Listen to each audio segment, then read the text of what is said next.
Hi, I'm Graham and welcome back to Man vs Film. This is a top 10 of movies that you can watch right now on Netflix US for the month of August 2019. Let's get started. Number 10, The Book of Eli. In a post-apocalyptic America where the once picturesque countryside has become desolate and a violent wasteland, one man fights to protect the sacred tome that could hold the key to survival of the human race in this futuristic thriller. I love The Book of Eli. I think it's a great post-apocalyptic tale. It's got Ray Stevenson and Gary Oldman in this movie as well. But of course, Denzel is the man who leads the charge of this fantastic post-apocalyptic deserted wasteland where people are just struggling to survive. And he is this one man out to protect this book to get it from, well, A to B. But of course there is going to be a lot of trouble in along that time. And we get that in the form of Gary Oldman's maniacal scenery chewing bad guy. The kind of guys that you love in these kind of movies. There is fantastic action set pieces. There is terrific moments. There's some twists and turns along the way that's really fun, and if you haven't seen The Book of Eli, really time to get that corrected. Number 9, The American. Alone among assassins, Jack is a master craftsman. When a job in Sweden ends more harshly than expected for this American abroad, he vows to his contact Pavel that his next assignment will be his last. Jack reports to the Italian countryside where he holes up in a small town and relishes being away from death for a spell. The assignment, as specified by a Belgian woman, is in the offing as a weapon is constructed. Surprising himself, Jack seeks out the friendship of the local priest and pursues a romance with a local woman. But by stepping out of the shadows, Jack may be tempting fate. One of George Clooney's better movies, and it's very little known, which I'm really surprised about. It is beautiful, stunning. It is measured in its pace and it understands the story it wants to tell fully, and it delivers on that. I don't want to waste too much of this for you because it's very much just spending time with Jack, seeing the way he meticulously looks about his life, how he's constantly on the edge, constantly aware, and how his barriers start to come down a little bit in amongst this small town where he builds up friendships and romances. There is some great action in amongst this one as well. Number 8, Ninja Assassin. Trained since childhood to be a lethal killer, Reizo has since turned his back on the Ozuru clan that raised him and now seeks revenge for their heartless murders.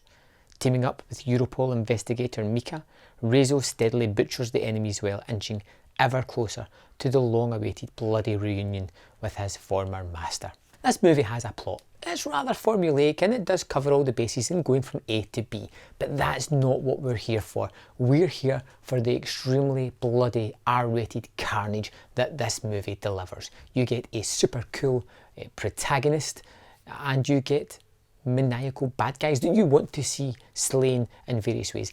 And of course, you throw in ninjas into the mix and you've got the making of a terrific action movie. And this one goes bloody places that I was so thankful it did. It's silly, but it's so much fun. Number 7, Caddyshack. Comical goings-on at an exclusive golf club.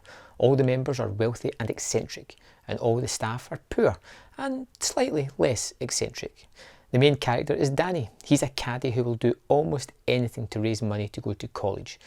There are many subplots, including the assistant greenkeeper's pursuit of a cute gopher.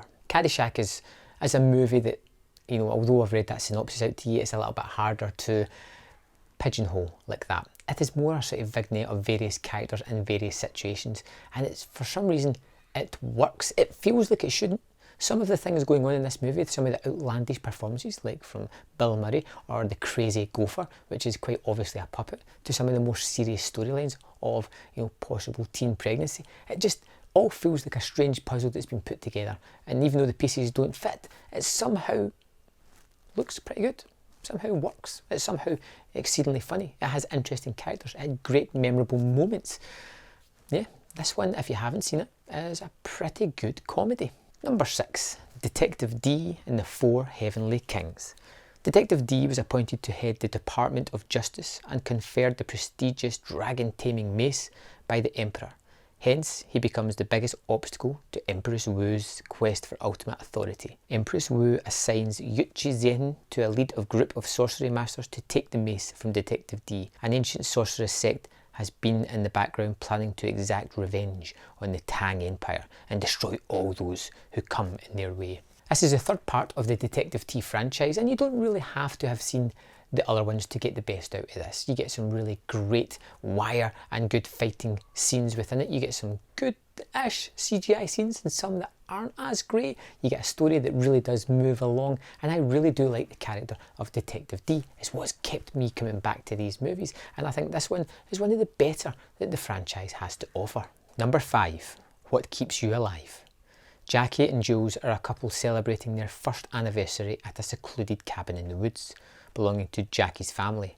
From the moment they arrive, something changes in Jules' normally loving wife, as Jackie begins to reveal a previously unknown dark side, all building up to a shocking revelation that will pit Jules against the woman she loves in a terrifying fight to survive. This was one of those movies that I heard nothing about. It's a Netflix original. I jumped on the chance to check it out when I found out it was the same director that had done It Stains the Sand Red, and the same lead actress again, and I was really curious to see what they were going to do yet again working together. And you get this really intricate, small cast story that has twists, turns, gore, blood, and just ramps up that tension as the movie goes on. You're literally clutching the arms of the seat as this thing gets to its climax. It's so good, so underrated. No one talks about it. There you go. Check out this cult classic in the making. Number 4, Point Blank.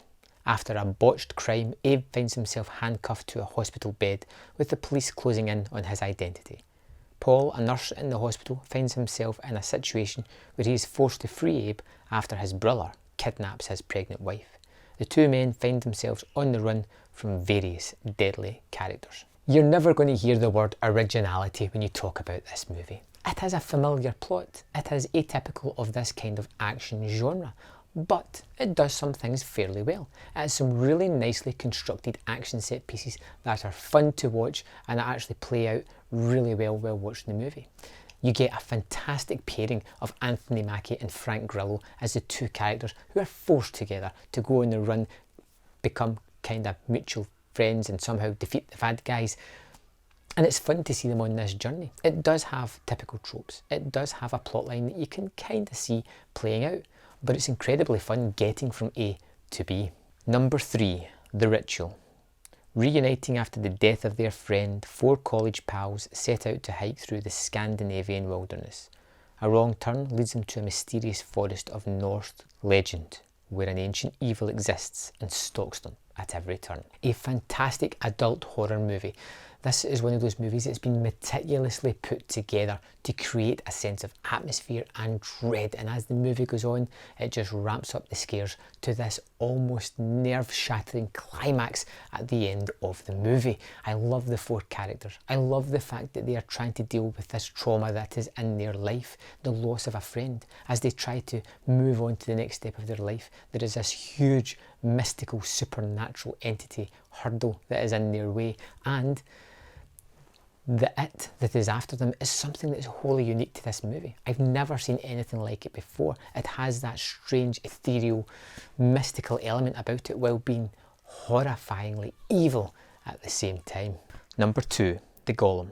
During an outbreak of a deadly plague, a self-taught woman who is struggling to conceive a child and can see her relationship dying in front of her must save her tight-knit Jewish community from foreign invaders.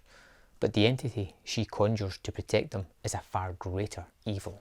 There's 2 facets about the Golem that I really love. First of all is the terrific, over-the-top, bloody gore that this movie really goes for and achieves that goal of being both horrific and kinda silly gory at the same time, but still have a little bit of threat within it. The second aspect is the relationship story between this woman and her husband. They've been together 7 years, and according to their community, if she hasn't bore him a child in that time, he is free to leave and move on to someone else if he so wishes. To get away from the stress of not being able to conceive, she indulges in the scripture, something she's not really encouraged or allowed to do, but she just delves into it and becomes more knowledgeable than most of the people in this community.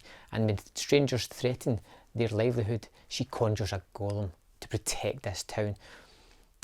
And it comes in the form of a small boy, a surrogate son for her to deal with some of the trauma that she's got, but is also a deadly killing machine.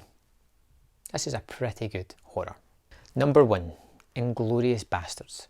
In German-occupied France, young Jewish refugee Shoshana Dreyfus witnesses the slaughter of her family by Colonel Hans Landa. Narrowly escaping with her life, she plots her revenge several years later when German war hero Friedrich Zoller takes a rapid interest in her and arranges an illustrious movie premiere at the theatre she now runs.